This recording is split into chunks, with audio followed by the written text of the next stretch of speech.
This podcast may contain disturbing content for some listeners. It's intended for mature audiences. Listener discretion is advised.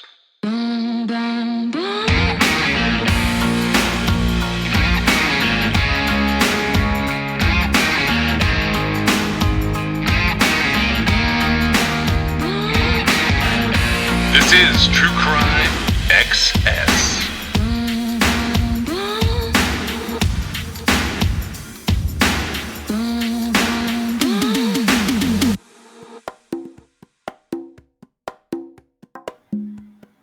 I had pulled a bunch of cases together. You know, we covered some weird cases so far this year. We covered like the I-70 Strangler cases, which led us to Larry Eiler. Then we talked about Herb Baumeister, and then we kind of got over to the I-70 killer, different from the Strangler. And there have been other serial killers that we talked about along the way. And I had this really old article that I had pulled a long time ago. It's not related to any of those. I think it's from the Evening Independent, but it's like the article I have is like cut off at the top. So I'm not trying to not credit it. It's just unrelated to all of this. But I remembered something from the article that kind of stuck out to me. The article itself is titled Sex Killings, and it says girl begs for mercy on recording of rape and torture in Los Angeles. And this is about what people would call the toolbox murders. It's Lawrence Bittaker and Roy Norris. It's a creepy case.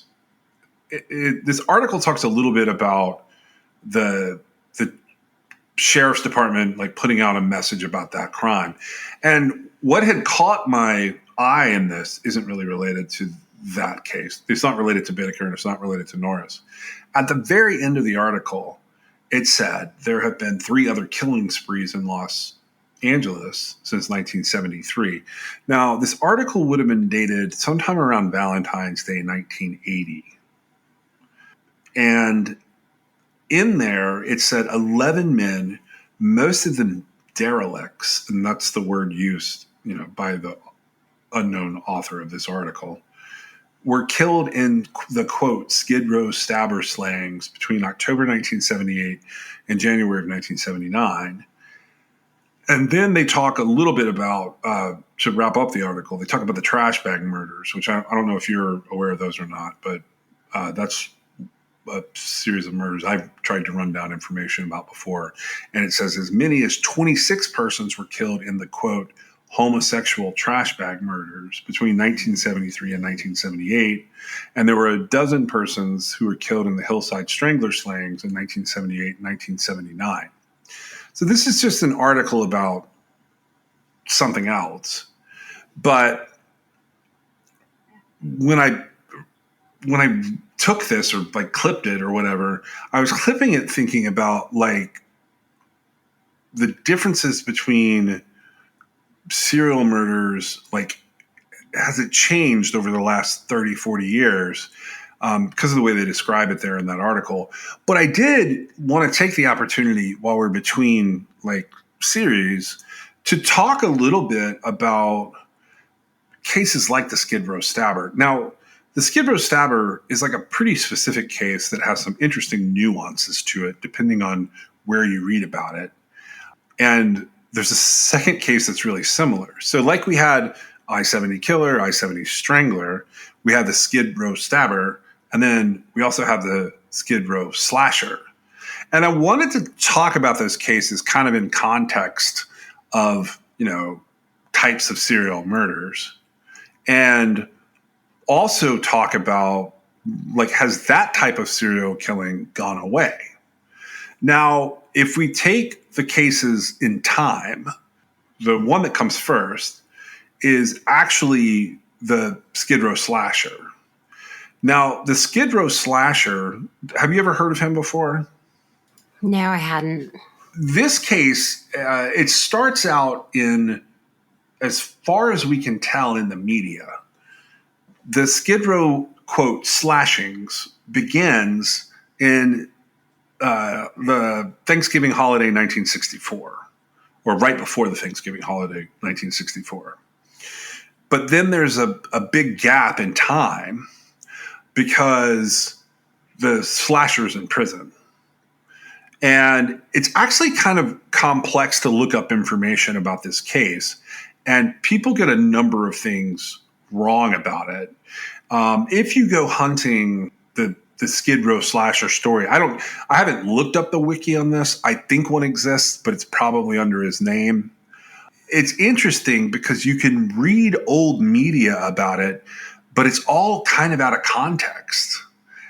We had looked at different cases that sort of surround this in time over the years. And it's interesting to me because some people confuse the two, and they confuse a very interesting thing that happens in the second one with the arrest in the first one. And I realized that people just don't understand homeless serial killings. And that's sort of how we land here.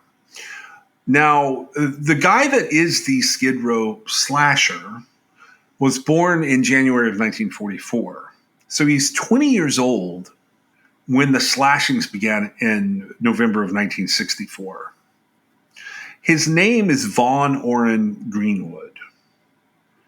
And he doesn't have a lot of information about him out there that's super accurate. What we do know about him is that he gets charged with an aggravated assault with an intent to kill in Chicago in 1966. So while we have this first 1964 murder, this is a guy named David Russell and a second gentleman named Benjamin Hornberg. They're the first two victims in November of 1964. We don't get another slasher victim until December of 1974. So it's again the holiday season. But this time, it doesn't stop. Starting with December 1st of 1974, we got a 46-year-old guy named Charles Jackson who gets killed. Then on December the 8th of 1974, we have a guy named Moses Yakinak. He's 47 years old when he's killed. 3 days later, on December the 11th of 1974, we have a guy named Arthur Dahlstedt, who's 54 when he gets killed. And then 11 days later, on December 22nd, 1974, a gentleman who's 42 years old named David Perez, he gets killed. We have a pause here until January of 1975.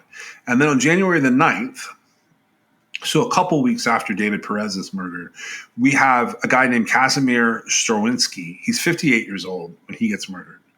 And then a week goes by, and Robert Shanahan, who's 46, he gets killed on January the 17th. Then we have the murder of Samuel Suarez, who's 49 years old.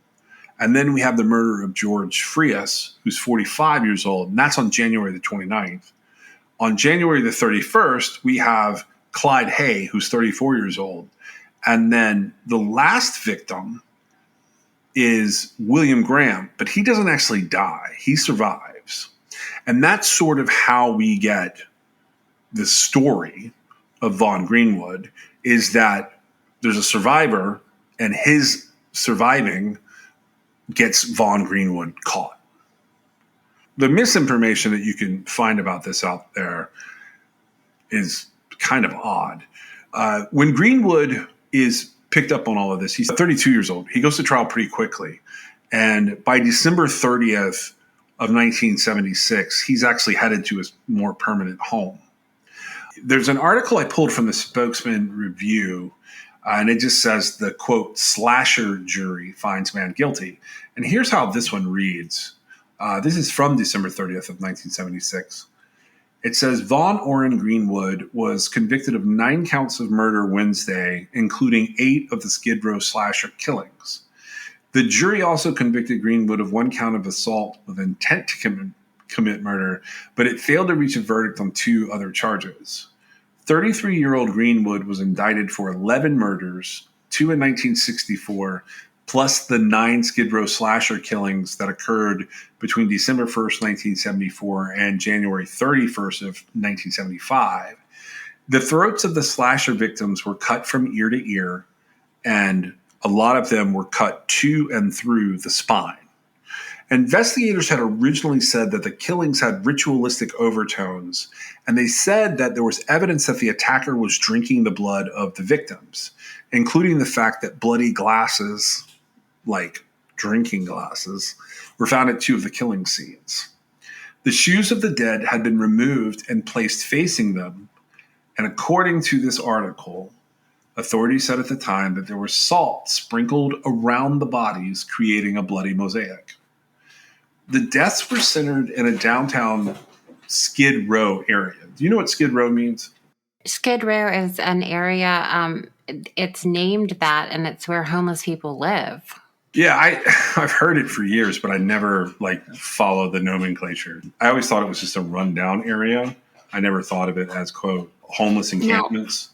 No, right. I don't even know. I don't know why they call it Skid Row. I just know that particular area is in Los Angeles, and it's literally just a row of people who are homeless who have their own little space. That's an accurate description. The last two attacks actually take place in Hollywood, but the murders start in what's known as Skid Row. And so the jury in this case was not able to reach a unanimous decision on whether or not Vaughn Greenwood had slashed the throats of David Russell, and that's the case from November 13th, 1964, or Charles Jackson. Now, he's technically the first, quote, Skid Row slasher victim. His body was found on the steps of the downtown public library December 1st, 1974. So the judge declares a mistrial on those two charges. This is a jury of, according to the paper, 7 men and 5 women, and they deliberated for multiple days from December 20th over the Christmas holiday, but they had a 3-day break for the Christmas holiday, and then they came back to work and deliberated Monday through Wednesday in this case. Now, this is one of the first cases I had read about where I kept some stuff from this case, obviously, that we're able to sit here and talk about it today. I had considered this to be a pretty unique type of almost motiveless murder. Does that make sense? It does. Yep. And so, I've read about these cups of blood and rings of salt. I've also found some evidence along the way that that was more coincidental than we might realize. And generally speaking, it's been weird to read about this case because at first they don't think that Vaughn Greenwood necessarily did this. Now, how did you got to dig into this a little bit, right? I did. Okay, so they end up booking another guy because they've got this Skid Row stabber task force going. Vaughn Greenwood is the Skid Row slasher, and that case kind of wraps itself up. Even though he goes to prison in 1976.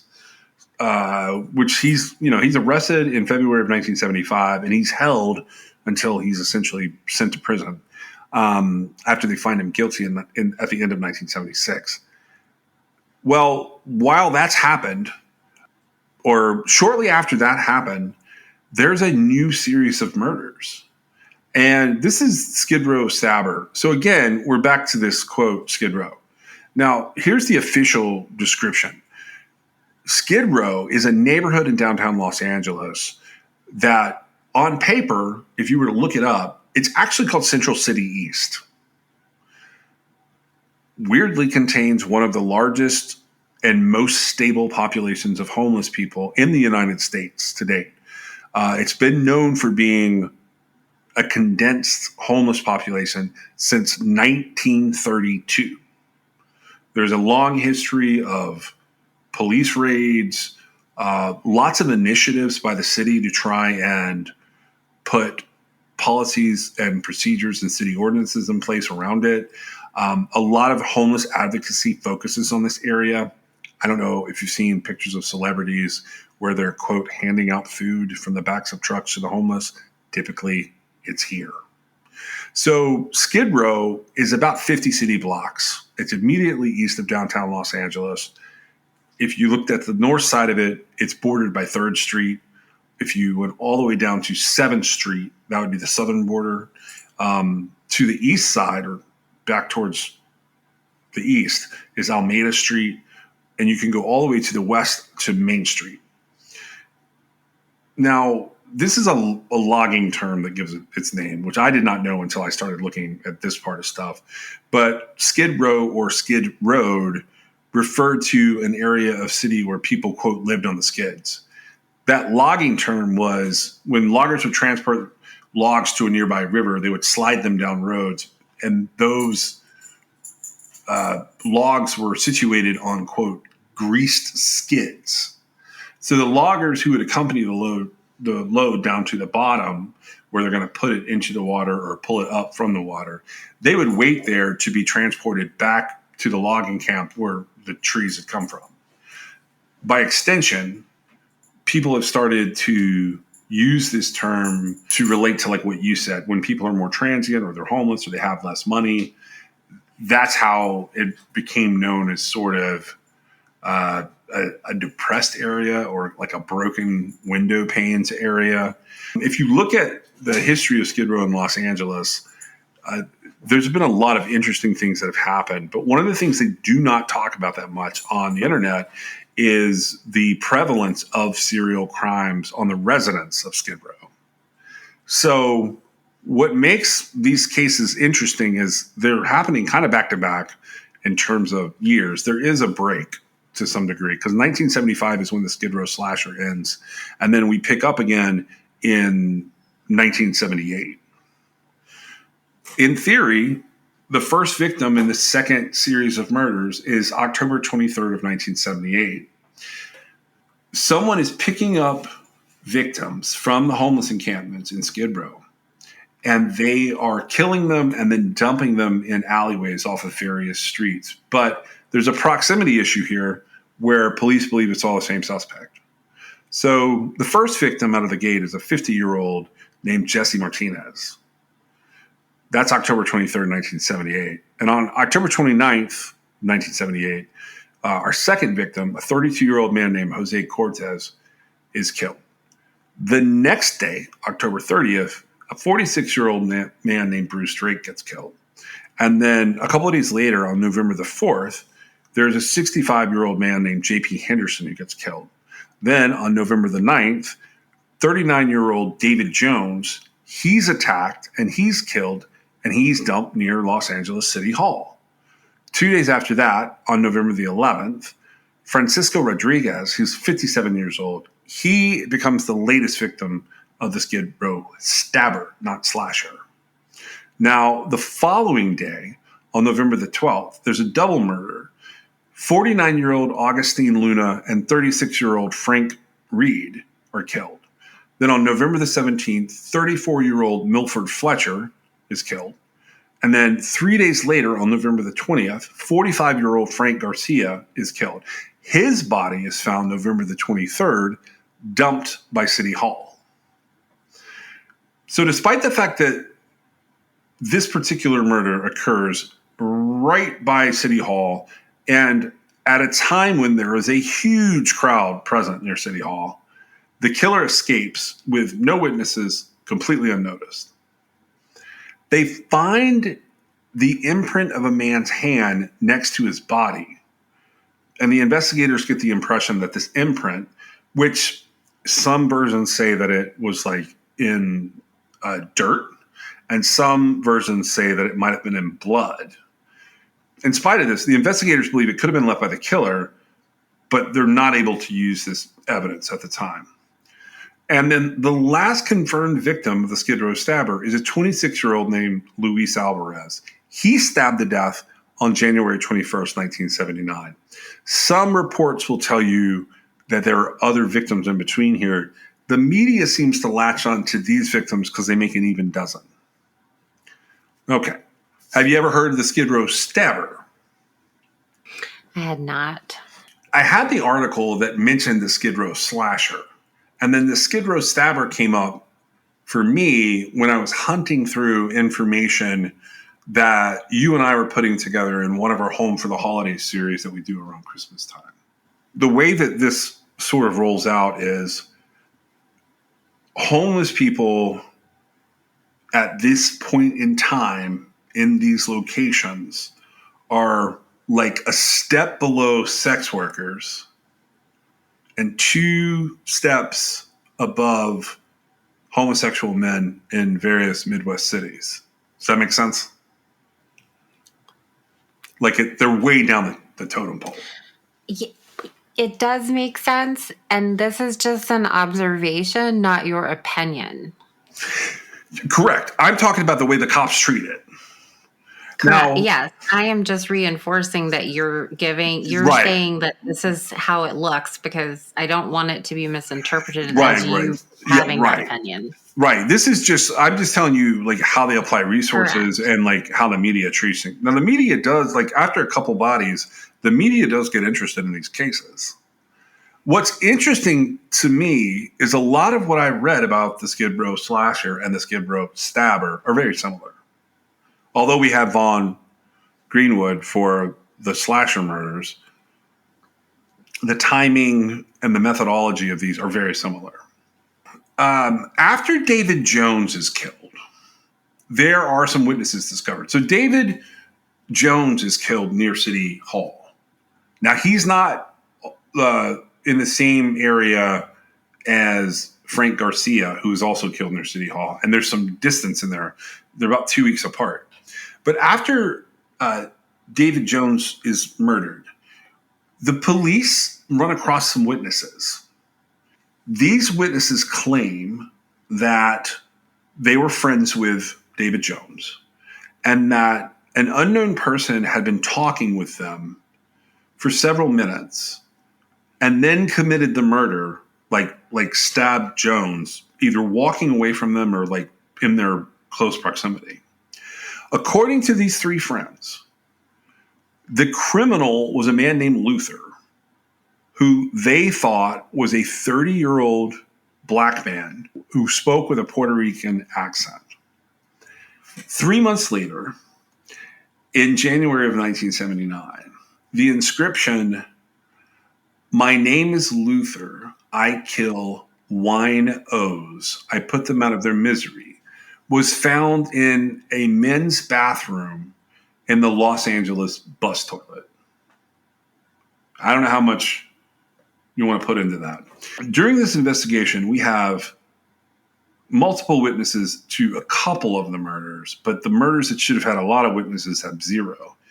And we do find a couple of instances where, like with Garcia, there are what could be palm prints and fingerprints that are left behind or in close proximity to different bodies. The police say that in early 1979, they did a forensic examination of the palm print found next to Garcia's body. This is Frank Garcia, killed at City Hall, roughly November the 23rd. They say that print, that palm print and the fingerprints related to it, belonged to a 29-year-old guy named Bobby Joe Maxwell. So Bobby Joe Maxwell turns out to have been in prison in Tennessee. And in 1977, he gets released from prison and he moves to Los Angeles. He's a day laborer. He spends a lot of time in Skid Row, and a lot of people know who he is. In December of 1978, he gets arrested because he is alleged to have demonstrated, quote, deviant behavior. And you can read about said deviant behavior in the Maxwell versus Roe appellate documents of the Ninth Circuit Court, or you can go back and read in July of 1984 multiple articles that talk about Bobby Joe Maxwell. So he gets arrested on charges of disturbing public order. And during this arrest, they seize a knife off of his person. He gets convicted of disorderly conduct. He spends several weeks in the Los Angeles County Jail, and then he gets released.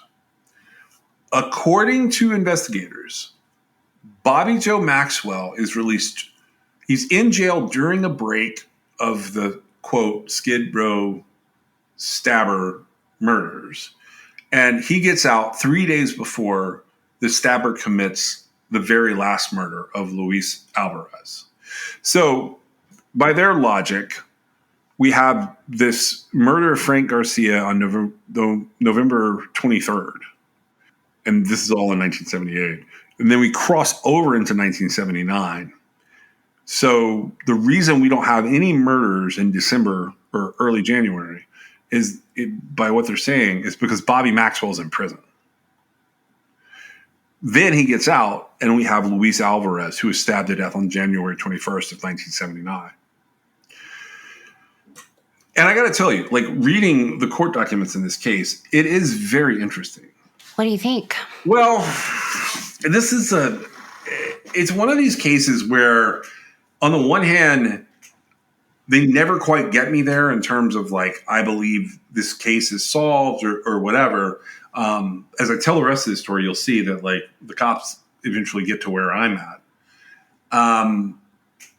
So you got the Skid Row stabber not committing any murders while he's in LA County.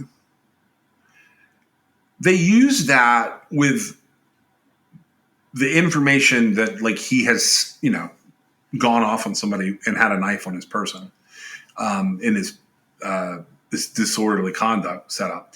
They used that to arrest him in April of 1979, and they search his apartment. They take everything. They take his shoes, his clothes, his diaries. They seize letters that people have sent him and letters that he was intending to go out. And after studying and analyzing the acquired content, what do you think they decide is wrong with Maxwell? That he has a mental health issue? No. They tell a judge that he is a Satanist. Oh, really? So Okay. This is 2 cases in a row. And they tell the judge that Bobby Joe Maxwell is a Satanist. Well, okay, so I feel like that's a leap. Which part? Well, to go from to present that, for one thing, because without the connotations that would have been at that time, there's absolutely nothing to substantiate, like, what a Satanist is, right? It doesn't even matter if he is. It has nothing to do with this. Well, that's what I'm saying. Like, it's basically just a way to, like, make this dude look bad. Well, okay, you're right. And I want to point out that this is April of 1979 that they're doing all of this. So, for frame of reference, I don't know what was happening in this country. And I've heard other people, like, go on podcasts and talk on television and rant online that investigators never thought there was Satan in anything. Well, I'm just going to go ahead and tell you. In just 2024, I told you about a case in Indianapolis where the sheriff declared that there had been a ritualistic satanic killing. And now I'm telling you, in the span of 6 years, 5 years, the Los Angeles Police Department has twice decided that these Skid Row slasher and now the Skid Row stabber are somehow affiliated with Satanism. I have no idea why they do that, but if somebody wants to have a really good podcast, start there. You'll figure it out. It's a coping mechanism. Yeah, it's like there's something so random about it. We have to assign it a random motive. And I think that the shock and awe of Satanism has faded so much now. Yeah, it wouldn't matter now. That it doesn't even matter. It's so intriguing because I've got the same sort of old school mindset where I would instinctually say, like, oh, satanic, worship ritual gone bad mentioned means there's some negative stuff going on here, right? Yeah. Adds credence to any sort of accusation. Now, Whether or not he was a Satanist, we have no idea. This is like random opinions of law enforcement, right? Yeah. If he was a Satanist, whether or not he committed these murders, we really have no idea. And so, that's part of crafting the narrative, though, because, the investigators, law enforcement, they had to be aware of the effect that saying that would have, right? Yeah, they were aware that like that would damn this guy. Right, and that's why they did it, right? Because they wanted to seal the deal, so to speak. Right. So now with Vaughn, what we had happen was everything wraps up with him. He is accused, arrested, and essentially found guilty within about a 2-year period. So he's arrested in February of 1975. He's in prison. I don't know exactly when he's convicted. It's sometime around Christmas 1976. That's not what happens with Bobby Joe Maxwell, because they ran with the Satanist thing. It takes them almost 6 years to get Bobby Joe Maxwell to trial. The biggest thing is that their primary source of information in this case is jailhouse snitches. They have this one guy named Sidney Storch, Storch.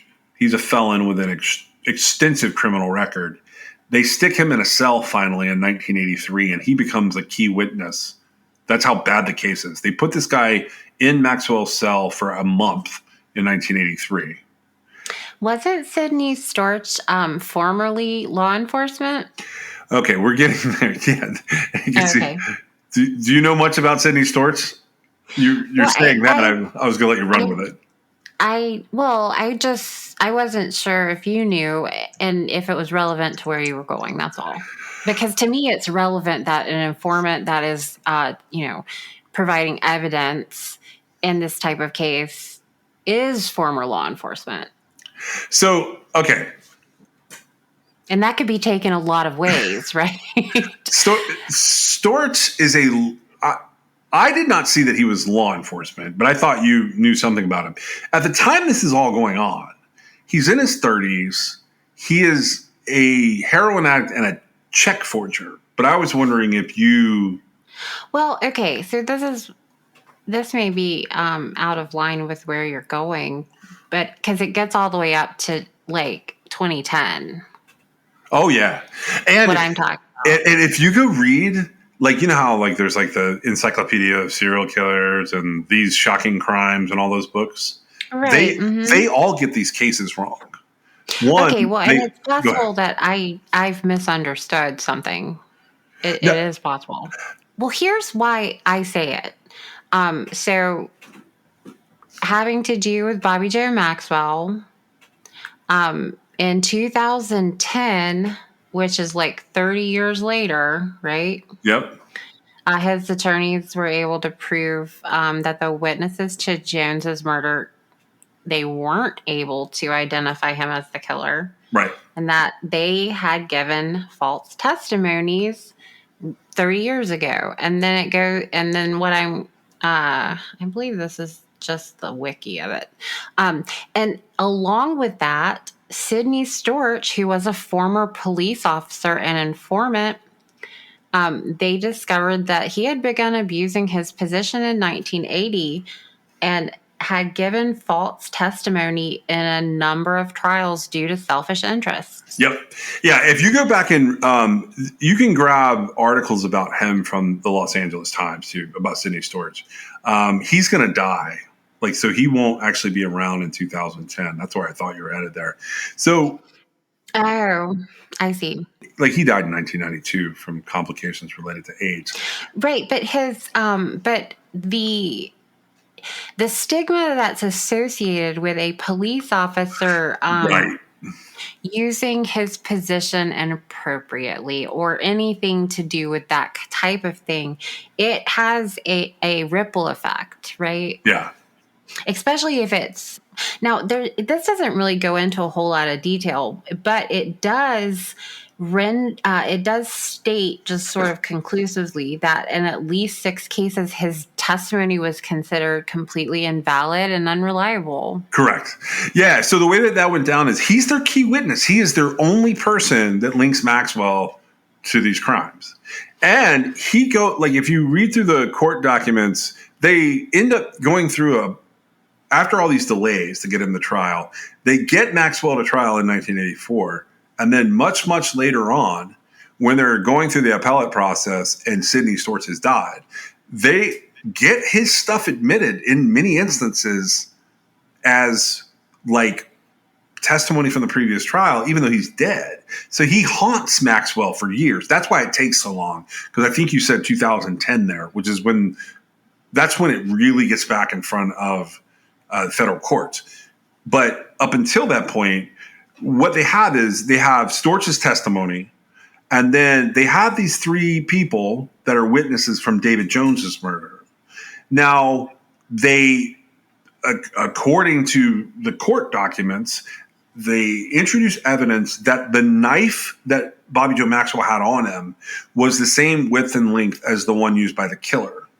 And then they followed information that they got out of Maxwell's apartment, and they basically could kind of get a geographical pattern out of him. They also take graphological or handwriting evidence. They take notes of what he had in his apartment, and they compare it to the Luther note. And testimony is presented, along with some other minor evidence, that Maxwell is good for these murders. He's found guilty of 2 murders at the end of 1984, and he gets sentenced to life without parole. There is no material evidence related to Maxwell being a part of the other murders, but the public and the media have linked these murders. The police refuse to unlink these murders. So Maxwell is the only one identified as the, quote, Skid Row stabber for a long time. And I wanted to ask you about that. Is that a version of piling on just done from the other side of things? I don't have a good grounded feeling about that, because Me neither. I feel like the Skid Row community dynamic comes into play here, and I think it could skew things like what I see as typical motives for murder, right? Yeah. In a way that I might not pick up on.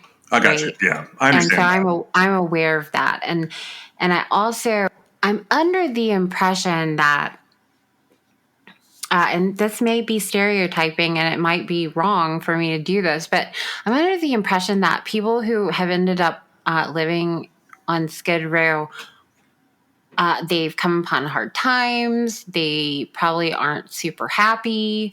There's a lot of things that I presume are happening, and they may or may not be, right? Yeah. But I don't feel like, maybe people do set out to go live on Skid Row, and, more power to them if that's what they want to do. But to me, it's more of a situational, it's not a choice, right? It's a circumstance that occurs. And I think that can elevate what we might not ever consider to be a revenge killing in a different situation.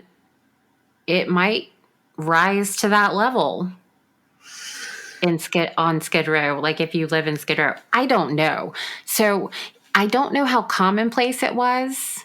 It seemed to me like there were well, let me ask you this. If he wasn't responsible for it, do you think it would have been a collection of one-offs, or there's one other perpetrator? So I'm just going to lay this out here, and then I'll kind of wrap up a different way than I was planning on it. Okay. I believe that the slasher and the stabber is the same person, and they were just never caught. Okay, so you think it's one person. I think it's one person, but I think it gave them an opportunity at the time. I know they separate them into these two 12 and 12. Like, so you've got 11 murders in the slasher case and one attempted murder. You got 12 murders in the stabber case. I think they just picked the most similar murders and lumped them all in a pile. And, you know, I've gone through this kind of backwards and forwards from what's available. I can't tell you exactly what was going on here. I can only tell you that, like, I believe there were 2 or more serials operating and a bunch of one-offs mixed in to these 24 murders, and that 24 people died. I do not personally believe they caught any of them. I don't think Vaughn Greenwood is attached to any of this.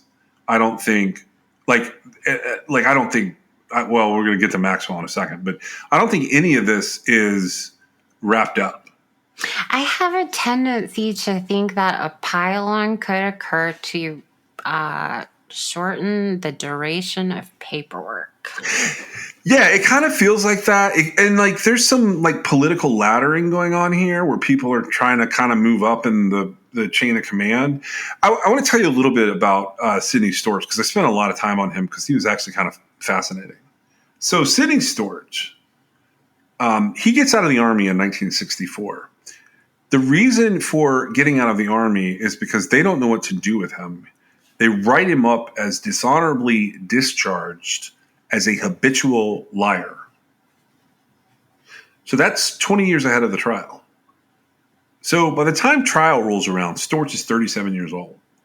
He's been a heroin addict since he got out.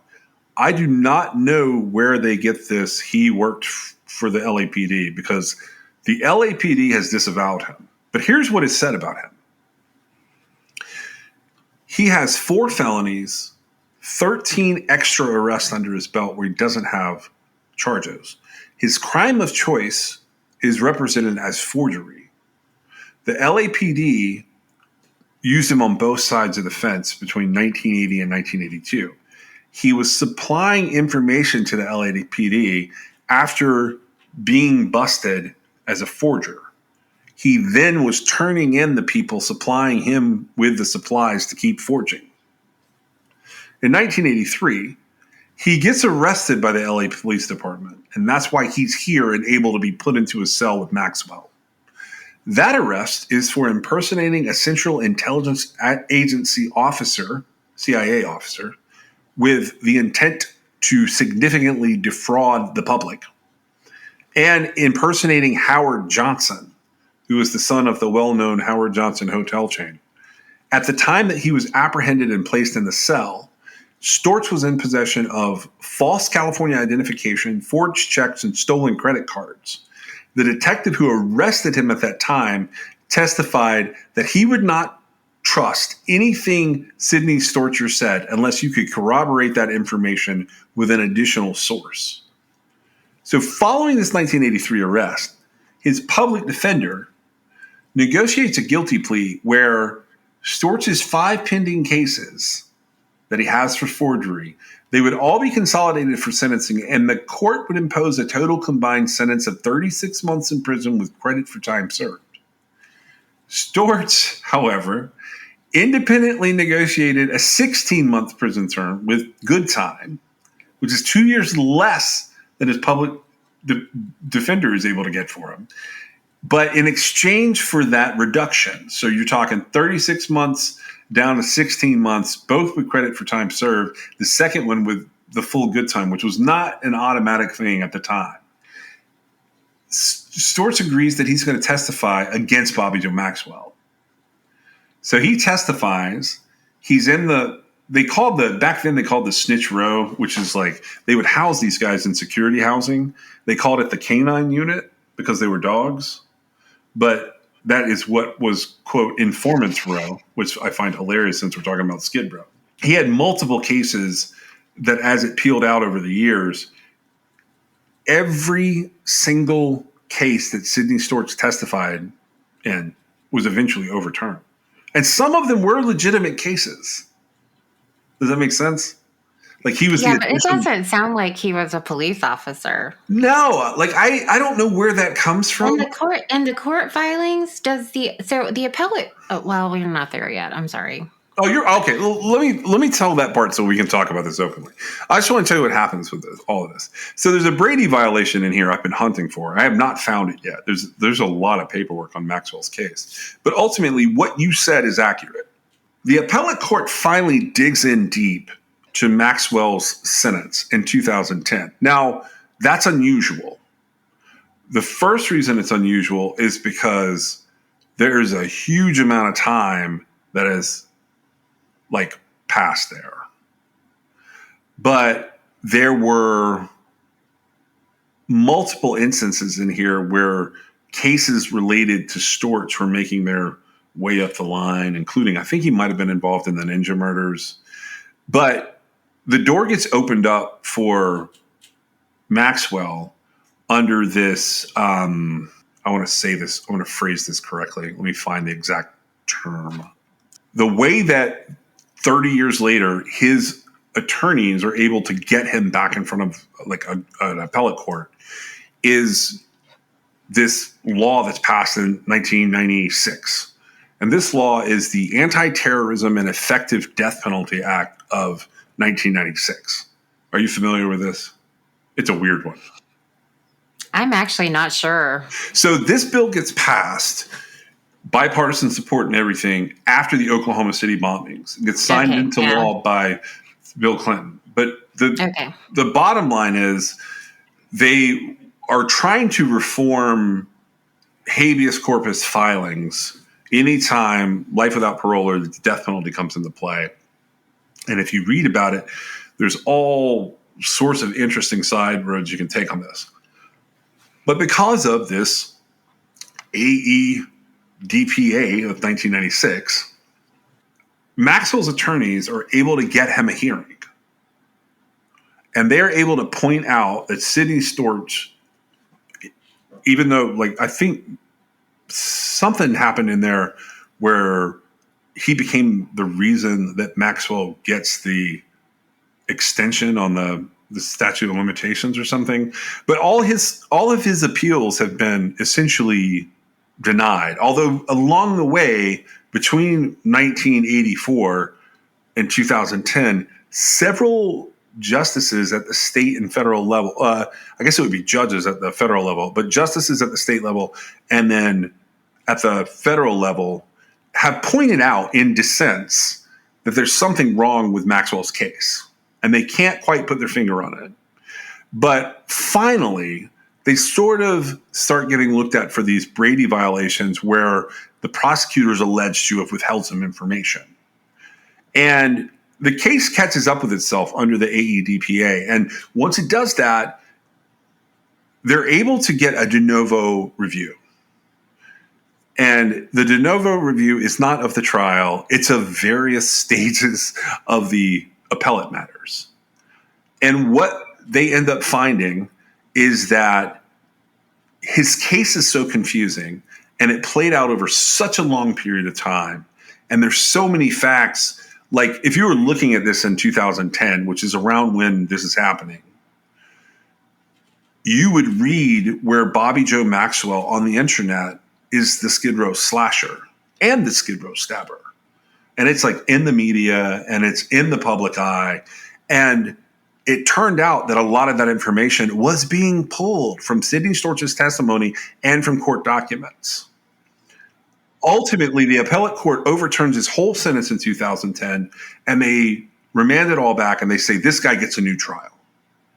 There's a new trial, but it's going to take a while. And in 2017, Bobby Joe Maxwell has a heart attack while he is in prison waiting for his new trial. And he never wakes up from the heart attack. He goes into a coma, and then they continue the coma to try and let some of the damage that's happened to him heal. So they have it medically induced for a minute, and then they start to bring him back out. Los Angeles County Prosecutor's Office doesn't care. They drop all of the charges. And a year later, in August of 2018, And so his conviction and his prison sentence are, wiped out. And preparations are made by the attorneys while Bobby Joe Maxwell is still in a coma to turn around and sue on Bobby Joe Maxwell's behalf. But he had no idea he'd ever gotten out of prison. And then in April of 2019, Bobby Joe Maxwell died. He never regained consciousness from the heart attack. So the identity of the Skid Row stabber is not known. I want to know if in the appeal, did they say that Sidney Storch was a former police officer? The reason I'm not trying to harp on that, but like to me, now he did say that they said that there was this overtone that something was that they couldn't quite put their finger on it, but something was wrong, right? And to me, there's a whole lot more credibility given to a law enforcement officer testifying about facts of a case than there would be to just a random person, right? Okay, so the thing that you're saying is in one of these encyclopedias. I was looking over to see if I could see it. I had pulled down an entry that I remembered reading from a long time ago about Bobby Joe Maxwell.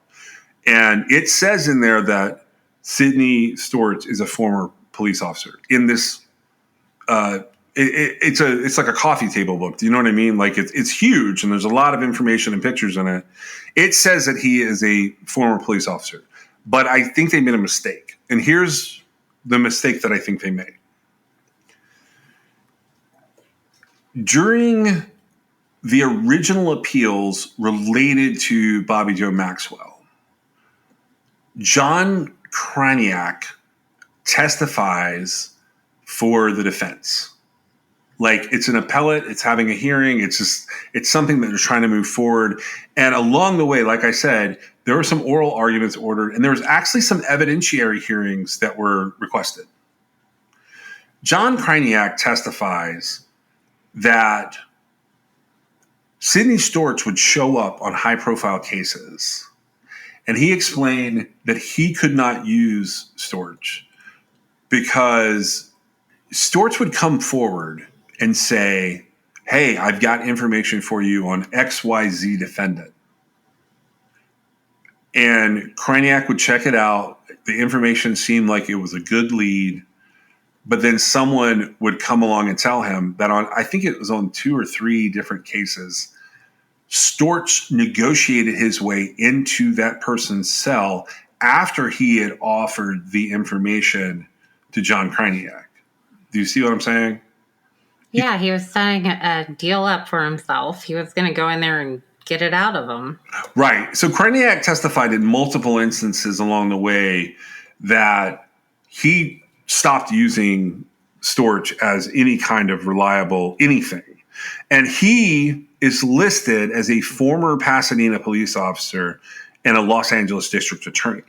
And if you read about Bobby Joe Maxwell and you're skimming, looking for facts, there are 2 instances in the technical history taught in this massive document that I think is in the first federal habeas. It might be even older than that, but it's the document itself is talking about, it's in the procedural history. And then in the next part, it goes to falsity. They transpose Storch and Kraniak twice. So it looks like if you read a certain version of this at a certain point in time and didn't fact check it with a second version, then you would have read essentially the sentence, John Storch, former Pasadena police officer. Well, and I just want to point out that I interjected so confidently that he was a former law enforcement officer because to me, that made sense. A police officer abusing their position, being given credence by the court in an appeal like 30 years later. Now, I also think in the event that it's been transposed, he was just an informant. I guess that they may have seen a pattern of behavior that somebody picked up on, and I guess that could be relevant in the Court of Appeals findings. It's just, it's an odd situation when like one random witness undoes this entire. How many charges did he have? 8? Is that right? What did he have? You're talking about Bobby Joe? Maxwell. How many? He's down for. He just goes down for 2 murders. 2 murders. Okay. Yeah. Well, but they dumped the rest of them on him, and they stopped investigating the other ones. Was my point. Right. Okay. Well, my point, and so I'm just saying, like, I feel like I was a skimmer this time, but it made sense to me that that guy would have been a police officer. I guess it is possible he was just an informant, though. I don't know, actually. But I can't tell. Like, when I go looking up his information, I never was able to confirm he was or was not a police officer. My personal opinion was he doesn't look like a police officer on the surface. I think somebody started that in a book that made its way onto Google a long time ago, and they got their information from a court document that wasn't online at the time, and people just ran with it.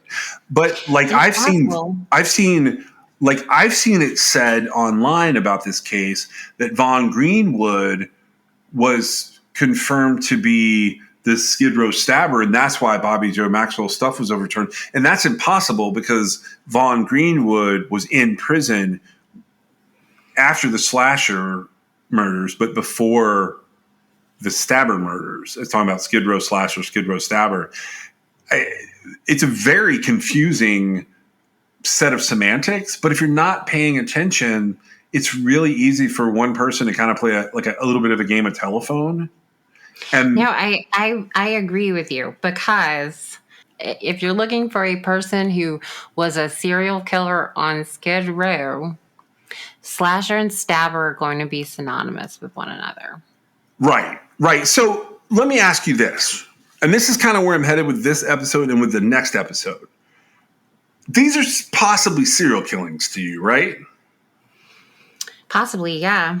But when you look at it, do you see anything from what I just said that like really links it all together to be serial killings? I thought I had seen a manner of, well, I guess with the Slasher, I thought I had seen some consistencies, right? Yeah, that's kind of how I feel too. And so, now I hadn't come to any sort of like conclusive conclusion, but when there's similarities, again, it's hard to kind of tell, like, is it so uncommon? I believe at the beginning you said how long it was or how big this area is. Yeah, I think 50 blocks. It's a big area. Right. And so my initial thing would be like, I want to know the statistics on this situation, right? Yeah. And so let's say there's twice as many people that have been stabbed there during that time period, and these people just happen to be what comes up here, right? Yeah. I would say that I don't think there's 4 serial killers operating. I also don't think one serial killer in a homeless encampment killed 48 people or whatever. Now, there's no witnesses, except there are witnesses. It's just there's witnesses that have things to lose if they talk, right? Yeah. And so in a homeless encampment, in different cases that I've seen, there can be and I don't know about Skid Row in particular, but there can be some pretty, there can be dynamics that lend towards power struggles, I guess, because people treat it as a community, right? Yeah. I mean, we talked about one of the encampments. This is a more recent case. We've recently talked about like a murder that involved a bunch of people in one homeless encampment. We were dealing with the Northeast, so we weren't dealing with California. It happens, but that's representative of the power struggle you're talking about, where that becomes like its own unofficial organized community there. Right. And it does seem like, so like, I believe they're all adult males, right? Yeah, all the victims are. And so, that could lend towards, that could connect them, right? As far as it being a serial murderer. I do think that it's, if you tell me that these murders are the only ones that occurred on Skid Row, I would find that interesting. Well, I get into this weird situation where when I start hunting through all of this, and I've done like a lot of hunting here.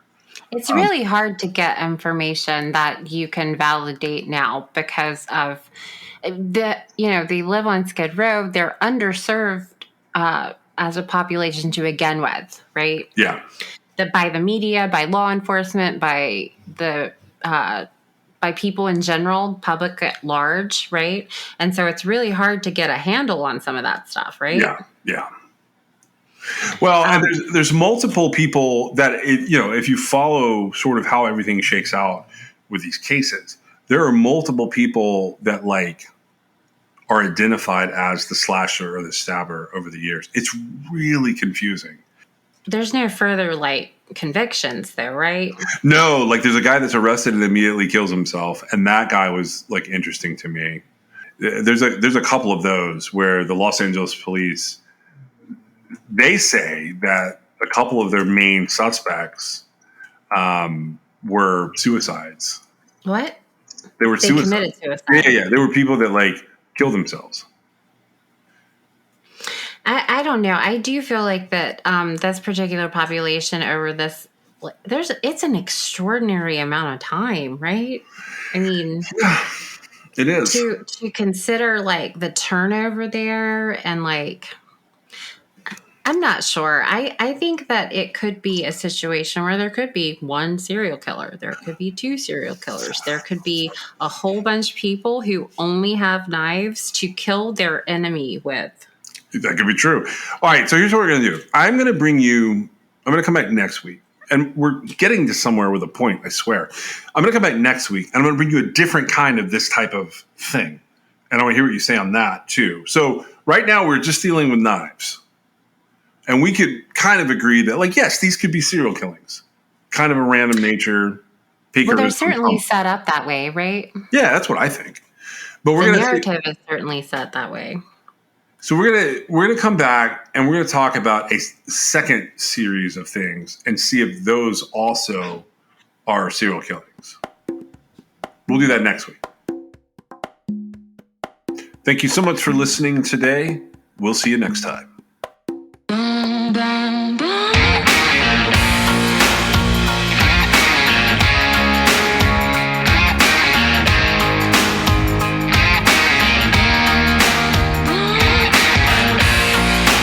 This is True Crime XS.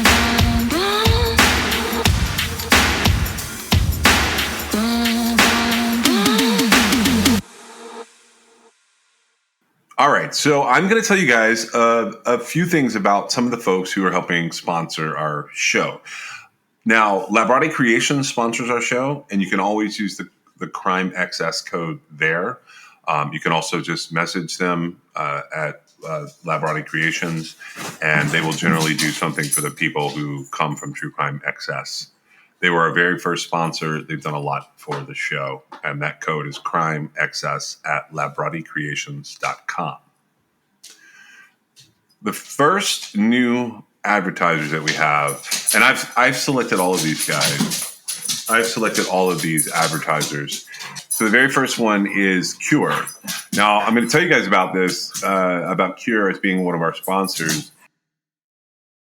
If you're an athlete, you know that proper hydration is key to peak performance, but plain water can be boring and sports drinks can be filled with artificial ingredients and added sugars.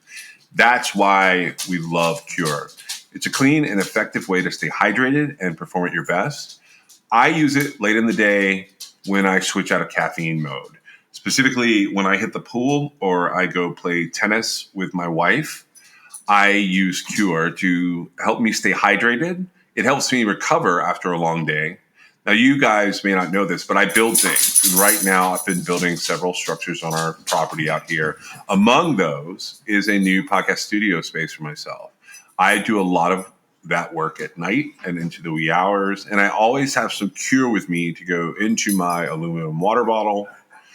Hydration is not just about filling up my aluminum bottle with water. Cure Hydration is an oral rehydration solution that contains the perfect balance of electrolytes and glucose to help your body absorb water and rehydrate quickly. Whether I'm building things or putting the podcast together or chasing these dogs that you sometimes hear in my studio up and down the trails to get them worn out, Cure Hydration is the way that I choose to go. Cure Hydration is an oral rehydration solution, or an ORS, that contains the perfect balance of electrolytes and glucose to help your body absorb water and to rehydrate quickly. The formula is made with all natural ingredients like coconut water powder and pink Himalayan salt. It's free from artificial flavors, from sweeteners, and preservatives. Cure Hydration is vegan, gluten-free, and non-GMO, making it a great option for anyone with dietary restrictions or preferences. The packets are convenient and easy to use. You just mix them with your water and you drink. They're perfect for on the go. They're perfect for travel. And anytime you need a quick and effective hydration boost, ready to combat dehydration, then you try Cure today and feel the difference for yourself. You can use code TrueCrimeXS for 20% off your order. That's TrueCrimeXS. I have a link that I'm putting in the most recent episode show notes, and True Crime Access will get you 20% off. Our second sponsor for the show today is Laird. Now, Laird has a list of things that they want me to tell you about. They have better ingredients with amazing taste and functional benefits. They have a superfood creamer crafted from the highest quality, all-natural, real food ingredients. All Laird products are sustainably sourced and thoroughly tested to ensure that you're incorporating the cleanest, finest fuel into your routine. They have all natural whole food ingredients, and they contain naturally occurring MCTs made from coconut oil. There's no artificial flavors, there's no colors or additives, and there's no sugar from highly refined corn syrup. They want me to talk about my love of coffee, but the truth is, I don't do much with coffee. But let me tell you someone who does. My wife has to have a cup of coffee every day. Now, I've fallen off recently, but one of the big things that I've done since the beginning of our relationship is she used to go and get a Starbucks every morning. I have substituted that out by always trying to make her coffee. It's not going to be every single day of time from when I met her, but for the most part, almost every day, I make her coffee. I put her creamers together, and I make sure that she has a good way to start her day. So with Laird, he started experimenting with his morning ritual almost 2 decades ago. He found that when he started adding fats to his morning cup, like coconut oil, he had amazing energy throughout the rest of his day. He gradually perfected this recipe for an epic cup of fuel, and he began sharing it with his friends in the surf community. I'm an ocean guy, so I saw this item and I was like, okay, we're going to try this one out. Are you ready to feel more energized, more focused, and supported? Go to lairdsuperfood.com and add nourishing plant-based foods to fuel you from sunrise to sunset. And you can use our promo code at checkout to save 15% off your purchase today. Our offer code for this for Laird is going to be TrueCrimeXS.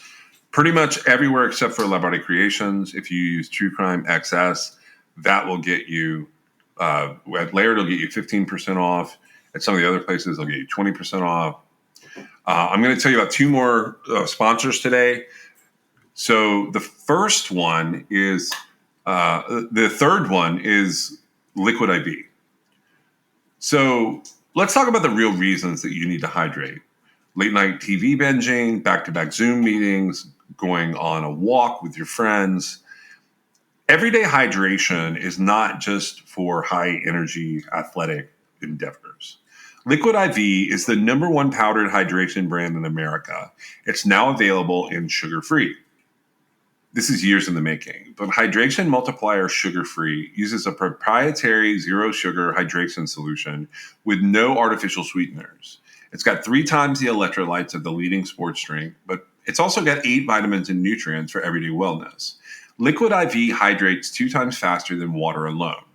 Keep your daily routine exciting with 3 new flavors. They've got white peach, green grape, and lemon lime. I love all of these flavors, but I think that my favorite is probably the green grape. White peach I use as the secondary flavor, and lemon lime I leave here for my kids and my wife. Liquid IV believes that equitable access to clean and abundant water is the foundation of a healthier world. They also partner with leading organizations to fund and foster innovative solutions that help communities protect both their water and their futures. To date, Liquid IV has donated over 39 million servings in 50 plus countries around the world. You can get 20% off when you grab your Liquid IV Hydration Multiplier sugar-free or any other variant at liquidiv.com and use code TrueCrimeXS at checkout. That's 20% off anything you order when you shop Better Hydration today using promo code TrueCrimeXS at liquidiv.com. And the last sponsor I want to tell you about is Zencastr.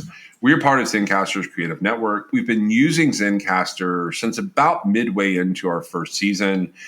Meg and I experimented with a lot of different ways to put the podcast together. And the truth is, Zencastr was an integral ingredient to us being able to bring you this show.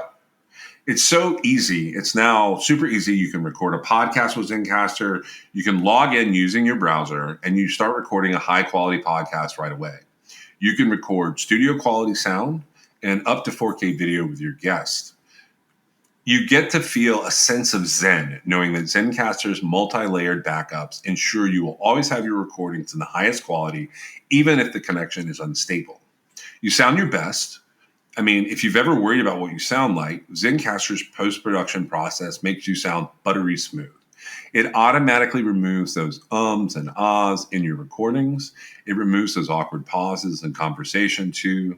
You can set the right podcast loudness and levels while reducing background noise with a click of a button.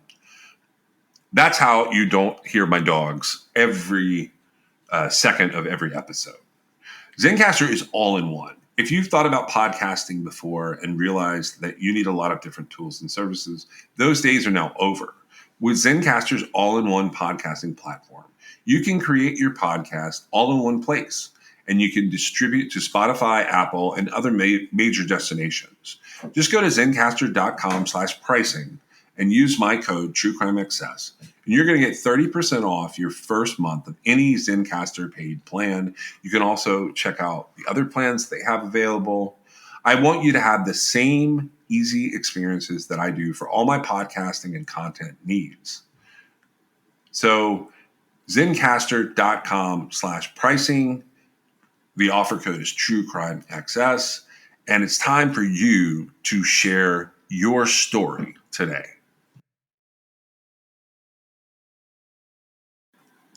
We are also adding New Era as a sponsor for the show. New Era Cap is a headwear and apparel brand founded in 1920 in Buffalo, New York. Now, I actually have some experience with New Era caps. My dad and I have been through multiple iterations of baseball caps through the years. We collect different styles, different eras, and now my teenager has started his own cap collection and has several New Eras as the centerpieces. Our favorite teams may not be the same, but our outfits are all topped with the same New Era ball caps. We love the quality and the ability to wear what the players are wearing. Not to mention, New Era is the leading headwear manufacturer with quality licensed products. You can support your favorite college or pro team in style from the official headwear provider for the MLB, NFL, and NBA. You can get a stylish accessory for your everyday ensemble and support True Crime XS. Just shop the official headwear and get 15% off when you go to neweracap.com. That's neweracap.com/truecrimexs. You can also use the code TrueCrimeXS at checkout. That's it. That's all you have to do. And that's 15% off your order using the promo code TrueCrimeXS.